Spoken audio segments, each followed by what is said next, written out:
अस्सलाम वालेकुम नाज़रीन, सियासत टीवी के कौमी खबरनामे में आपका खैर मकदम है। मैं हूँ जसीम निज़ामी। आइए सबसे पहले डालते हैं सुर्खियों पर एक नज़र।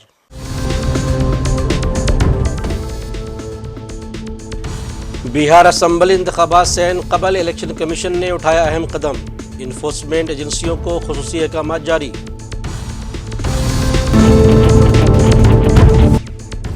राज्यसभा का इलेक्शन तनहा लड़ेंगे, उमर अब्दुल्ला का ऐलान, कहा बीजेपी से समझौते का सवाल ही पैदा नहीं होता।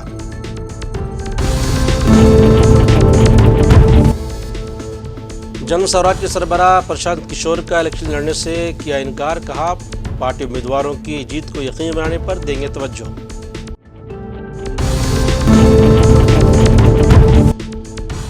सुप्रीम कोर्ट ने दिवाली के मौके पर दिल्ली में ग्रीन पटाखे जलाने की इजाज़त दे दी, लोगों में जश्न का माहौल।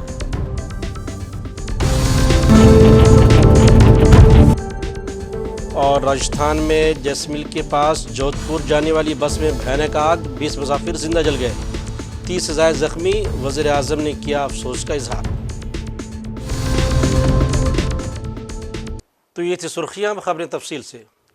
वोट चोरी और ख़रीदारी के इल्ज़ामात के दरमियान मरकज़ी इलेक्शन कमीशन ने बिहार असम्बली इंतखाबात और मुख्तलिफ़ रियासतों में असम्बली हलक़ों के ज़िमनी इंतखाबात के हवाले से इन्फोर्समेंट एजेंसियों को सख्त अहकाम जारी कर दिए हैं।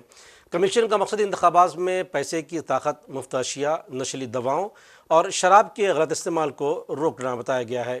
इलेक्शन कमीशन ने बताया कि रियासती महकमे पुलिस, महकमे इनकम टैक्स, रियासती महकमे आबकारी, RBIC, GST, SGST, DRAI, ED, NCB, RPF, CISF, NSB, BCA, SAIS, महकमे डाक, रियासती महकमे जंगलात और रियासती महकमा को कोऑपरेटिव समेत तमाम मुतल्लिका एजेंसियों को इंतखाबी कवायद की तामील को यकीनी बनाने के अहकाम जारी कर दिए गए हैं। बिहार में हाल ही में कायम करदा जमात जन स्वराज के सरबराह प्रशांत किशोर ने बिहार के मौजूदा असम्बली इंतखाबात में इलेक्शन लड़ने से इनकार कर दिया है। उनका कहना है कि वह बिहार में अपने पार्टी के कायदीन की कामयाबी को यकीनी बनाने पर ज़्यादा तवज्जो दे रहे हैं, इसलिए अब की बार वो चुनाव नहीं लड़ेंगे। सभी साथियों ने निर्णय लिया है कि चूँकि बहुत सारे कामों की जिम्मेवारी मुझ पर है, तो सबकी मदद करने के लिए। क्या मन था सर कि आप चुनाव नहीं, मैं तो चुनाव लड़ने गया ही था, देखा भी, लेकिन पार्टी के साथियों का निर्णय ही सर्वोपरि है। मेरा भी उसमें मत है, लेकिन सबने मिलकर निर्णय लिया है कि सभी प्रत्याशियों को जिताने के लिए जो मुझे काम करना है वो काम करने पर फोकस करना है, इसलिए मैं चुनाव नहीं लड़ रहा हूँ। मेरे साथी वहाँ चुनाव लड़ रहे हैं, कल उनकी घोषणा होगी। एनडीए में अभी बहुत ज़्यादा खींचतान है, सीट शेयरिंग हो जाने के बाद भी भूपेंद्र कुशवाहा हो या फिर मांझी हो, नीतीश कुमार भी नाराज चल रहे थे। मेरे भाई, ये पहले से पता है, पहले से बिहार के लोगों को पता है, क्योंकि हर व्यक्ति लूट के लिए, लूट में अपने हिस्से की लड़ाई लड़ रहा है। जितना ज़्यादा मुझे सीट मिल जाए, उतना ज़्यादा आगे सरकार में भागीदारी हो जाएगी, उतना ज़्यादा लूटने का अवसर मिलेगा। तो जब आपकी सोच ये है कि मैं कितना बिहार को लूट सकूं, तो ये तो होना ही था। आप सिर्फ एनडीए की बात कर रहे हैं, एनडीए और महागठबंधन दोनों की हालत यही है, किसी को पता ही नहीं कि कौन सीट कौन लड़ रहा है। चौधरी मंगल पांडे भी चुनाव लड़ रहे हैं, ये लोग बिल्कुल लड़ रहे हैं। उनका बिल्कुल ऑलरेडी घोषित किया जा चुका है। सम्राट चौधरी 7वीं फेल, गलत सर्टिफिकेट देने वाला, नरसंहार का अभियुक्त, उसके खिलाफ जनसुराज की ओर से वहाँ के डॉक्टर चुनाव लड़ रहे हैं। एक बड़े डॉक्टर वहाँ के चुनाव लड़ रहे हैं और सम्राट चौधरी को तारापुर में घेर लिया जाएगा जनता के द्वारा। उधर कौमी त्यौहार दिवाली के मौके पर पटाखे जलाकर जश्न मनाने पर जारी रस्साकशी के दौरान सुप्रीम कोर्ट के एक अहम फैसले ने पटाखों में दिलचस्पी रखने वालों की खुशियां दुबाला कर दी हैं।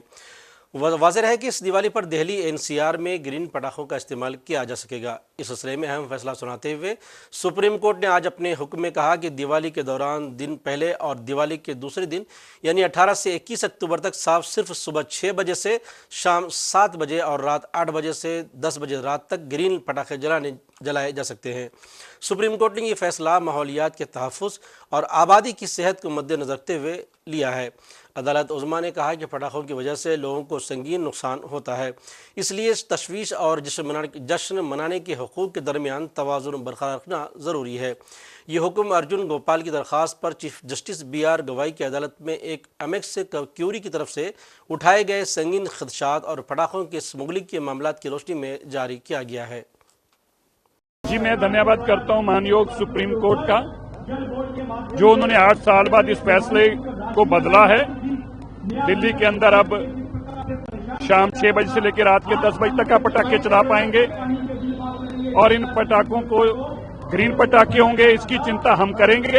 हम अभी तुरंत बैठक बुला रहे हैं। बैठक बुलाकर ये सुनिश्चित करेंगे जो माननीय सुप्रीम कोर्ट ने कहा है उस फैसले को लागू करें।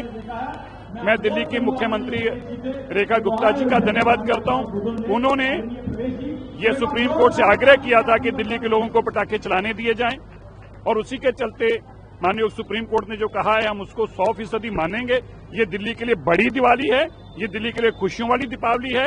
8 साल बाद अब पटाखे दिल्ली के लोग चला पाएं, इससे बड़ी खुशी की बात नहीं हो सकती। हमें पर्यावरण का भी ध्यान रखना है और हमें पर्व का भी ध्यान रखना है। प्रभु राम जी की दीपावली खुशियों वाली दीपावली होगी, ये दिल्ली के लिए बहुत बड़ी खुशखबरी। धर्मगुरु धीरेन्द्र शास्त्री ने ANI के साथ खुसूसी इंटरव्यू में पटाखों पर पाबंदी की तनकीद की है और कहा है कि हिंदू त्योहारों पर ही लोगों को एतराज क्यों होता है। सेंटर बना देंगे तो आपको लगता नहीं कि कहीं डाइवर्जन होता है इस चीज से? अभी धर्म के नाम पर लड़ रहे हैं तो इससे भी तो डाइवर्जन हो रहा है। मजहब के नाम पर लड़ रहे हैं, इससे भी तो डाइवर्जन हो रहा है। संस्कृतियों के नाम पर लड़ रहे हैं, इससे भी तो देश की एनर्जी दूसरी तरफ जा रही है। जातियों के नाम पर लड़ रहे हैं, इससे भी तो देश गर्त में जा रहा है। तो क्यों ना एक सॉल्यूशन निकाल दिया जाए, एक उपाय कर दिया जाए कि अब आप अपनी ऊर्जा को जाति, धर्म, मजहब, क्षेत्रवाद, भाषावाद की लड़ाई से ऊपर उठ करके राष्ट्रवाद के लिए जिएं। यही हमारी पदयात्रा का मोटिव है। महाराज जी, आपने अभी बोला मैं मुसलमानों के भी खिलाफ नहीं हूँ। बिल्कुल नहीं है ना, लेकिन आप मैं देखता हूँ कई बार बयान देते हैं कि आप पटाखों पर, जैसे आपका एक विवादित बयान आया हाल में कोई कि हम आपकी बकरा ईद पे नहीं करते तो आप हमारे पटाखों पर ज्ञान ना दें। इसका क्या मतलब है? किसी भाई साहब ने बयान दिया कि पटाखों से प्रदूषण होता। हम मानते हैं बिल्कुल होता है, लेकिन 25 तारीख को क्रिसमस डे को भी पटाखे फोड़े जाते, 1 जनवरी को भी पटाखे फोड़े जाते, नई साल पर भी। गाजा अभी लड़ रहा है, बम से भी प्रदूषण हो रहा है। रूस यूक्रेन लड़ा, उससे भी प्रदूषण हुआ। कोई नेता जीतता है, पटाखे फोड़ते हैं, उससे भी तो प्रदूषण होता है। देश में क्रिकेट जीतते हैं, पटाखे फोड़ते हैं, उससे भी तो प्रदूषण। लेकिन आप हमारे हिंदू त्योहारों पर ही पटाखे फोड़ने पर ज्ञान क्यों देते हैं? तो हमने ये निवेदन किया कि यदि आप ज्ञान दें तो हर बार दें, सबको रोकें। केवल हिंदुओं को टारगेट करेंगे तो उससे हमको भाई जलन होगी, खुन्नस होगी कि आप हमको टारगेट कर रहे हैं। हमारे हिंदुओं के त्योहारों को आप डिमोशन करना चाहते हैं, उसको डिमोटिवेट करना चाहते हैं हिंदुओं के उत्साह को। नहीं, कोई बोलता है आई लव मोहम्मद, तो उससे क्या दिक्कत है? या आई लव महादेव, तो क्या दिक्कत क्या है? बिल्कुल भी दिक्कत नहीं, हमने तो सपोर्ट किया। आई लव मोहम्मद होना चाहिए, पर आई लव महादेव भी हो तो आपको दिक्कत ना हो। और दूसरी बात, सर तन से जुदा कर देंगे, ये बयान भी ना हो। ये देश के कानून के खिलाफ है, ये देश के संविधान के खिलाफ है। आप हमारे सभी अब तक के दिए हुए वक्तव्य को देखिए, हमने सिर्फ एक ही बात कही है, हम तलवारों की लड़ाई पर भरोसा नहीं करते, विचारों की लड़ाई पर भरोसा करते। प्रियंका गांधी और सोनिया गांधी केरला के दौरे पर हैं। प्रियंका गांधी ने अपने हल्का इंतखाबात वयनाड में काफ़ी काश्त करने वाले किसानों से मुलाकात की है और काफ़ी की पैदावार और काफ़ी की अक़साम और काफ़ी की पैदावार और मार्केट में सप्लाई के हवाले से किसानों और वर्करों को दरपेश मुश्किलात का जायज़ा लिया है। इस मौके पर सोनिया गांधी भी प्रियंका गांधी के हमरा शरीक थीं। कश्मीर के वज़ीर आला उमर अब्दुल्ला ने राज्यसभा इंतखाबात के हवाले से बात करते हुए कहा है कि उनका मकसद बीजेपी को हराना है। उन्होंने कहा कि पहले वो 3 सीटों पर इलेक्शन लड़ना चाहते थे, ताहम कांग्रेस ने यहां से इलेक्शन लड़ने से मना कर दिया, इसलिए उनकी पार्टी को 4 सीटों पर इलेक्शन लड़ना पड़ रहा है। उनका कहना था कि बीजेपी से किसी भी समझौते का सवाल ही पैदा नहीं होता। आज आपने देखा होगा हमारे चारों उम्मीदवार वो मीडिया के सामने आए और उन्होंने पीडीपी और बाकी एआईपी और सबको, उस वक्त तो सजाद लोन साहब की तरफ से कोई बयान आया नहीं था, उन्होंने सजाद लोन साहब से भी अपील की थी कि वो नेशनल कॉन्फ्रेंस के हक में वोट दें। अब सजाद लोन साहब ने इलेक्शन से जो है बाहर रहने का फैसला लिया है, वो वोट नहीं डालेंगे। उसका फायदा किसको होगा वो आप भी जानते हो, मैं भी जानता हूँ। अब क्या मजबूरी रही वो मैं कह नहीं सकता हूँ, लेकिन बाकियों से मैं कम से कम अपील करता हूँ कि वो इलेक्शन से बाहर ना रहें, वो अपना वोट दें और ये साबित करें कि वो वाकई बीजेपी के खिलाफ हैं, क्योंकि अब ये सीधा मुकाबला नेशनल कॉन्फ्रेंस और बीजेपी का है और कोई है नहीं इसमें। तो नेशनल कॉन्फ्रेंस को वोट ना देने का मतलब ये होगा कि बीजेपी की मदद की जा रही है। हम चाहते हैं कि बीजेपी जो है 3 सीटों पे हार जाए और उसके लिए हमें सबकी मदद की जरूरत है। पाकिस्तान और अगर हम पाकिस्तान और अफगानिस्तान की बात करें, कश्मीर की जो है वहाँ पे बहुत ज्यादा है, क्या इसका इम्पैक्ट जम्मू कश्मीर पे कुछ पड़ेगा? नहीं, क्या हो रहा नहीं, अब पाकिस्तान और अफगानिस्तान के सरहदों पे क्या होगा उसका जम्मू कश्मीर पे कोई असर पड़ेगा नहीं, लेकिन हम तो चाहेंगे कि पूरे ये इलाके में, सब कॉन्टिनेंट में अमन का माहौल रहे, चाहे वो पाकिस्तान हो, अफगानिस्तान हो, बांग्लादेश हो, नेपाल हो, श्रीलंका हो। हमारे पड़ोसी जो है ठीक रहें तो हम ठीक रहेंगे, उनके रिश्ते ठीक हों तो हम भी ठीक होंगे। हमने ये भी कहा है कि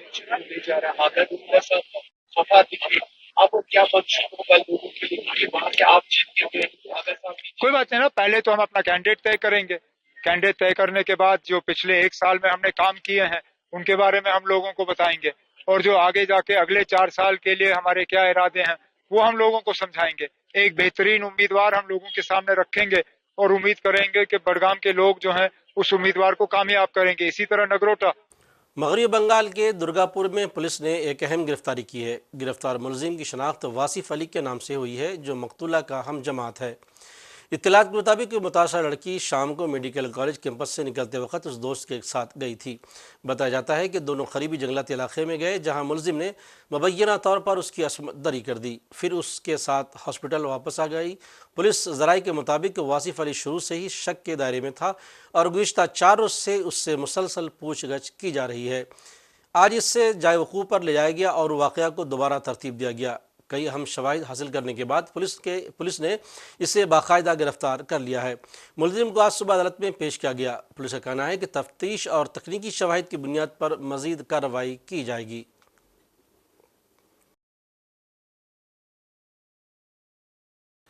जैसलमेर से जोधपुर जाने वाली बस में अचानक आग लग गई, जिसमें 20 से ज़्यादा अफराद जिंदा जलकर हलाक और मुतअद्दिद ज़ख्मी हो गए हैं। हादसा दोपहर 3:30 बजे करीब पेश आया। यानी शाहिदीन के मुताबिक बस दोपहर 3 बजे करीब जैसलमेर से 50 से ज़्यादा मुसाफिरों के साथ रवाना हुई थी। जैसे ही बस से उसने थाइट गांव को अबूर किया, बस के अक़बी हिस्से से धुआं उठने लगा और लम्हों में पूरी बस को आग ने अपनी लपेट में ले लिया। आग लगने के फौरी बाद बहुत से लोग खिड़कियों और दरवाज़ों से फरार होने में कामयाब हो गए। इस दौरान इत्तला मिलते ही फायर ब्रिगेड और पुलिस की टीमें जाए वक़ूआ पर पहुंच गई और आग पर काबू पाने में तकरीबन 1 घंटा लग गया। तमाम ज़ख्मियों को मकामी बाशिंदों और पुलिस की मदद से 3 एम्बुलेंस में जैसलमेर के जवाहर अस्पताल में मुंतकिल किया गया है। शदीद झुलसने वालों को इब्तदाई तिब्बी इमदाद के बाद जोधपुर रेफर कर दिया गया है। वज़ीर-ए-आज़म नरेंद्र मोदी ने जैसलमेर वाक़या पर अफसोस का इजहार किया है। उन्होंने कहा कि मैं राजस्थान के जैसलमेर में होने वाले हादसे में जान और माल के नुकसान से गमज़दा हूँ। मेरी ताज़ियत इस मुश्किल वक्त में मुतासर लोगों और उनके ख़ानदानों के साथ है। मैं ज़ख्मियों की जल्द सेहत याबी की भी दुआ करता हूँ। वज़ीर-ए-आज़म ने कहा कि वज़ीर-ए-आज़म के कौमी रिलीफ फ़ंड से हर मरने वाले के अहल खाना को 2 लाख रुपये की रकम और ज़ख्मियों को 50,000 रुपये दिए जाएंगे। और आखिर में सुर्खियों पर एक और नज़र।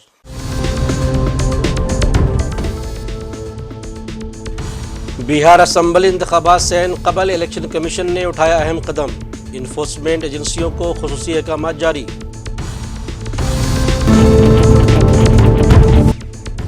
राज्यसभा का इलेक्शन तनहा लड़ेंगे, उमर अब्दुल्ला का ऐलान। कहा बीजेपी से समझौते का सवाल ही पैदा नहीं होता।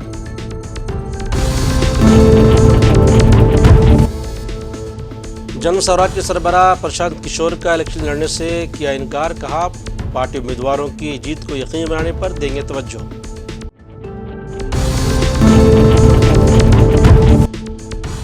सुप्रीम कोर्ट ने दिवाली के मौके पर दिल्ली में ग्रीन पटाखे जलाने की इजाज़त दे दी। लोगों में जश्न का माहौल।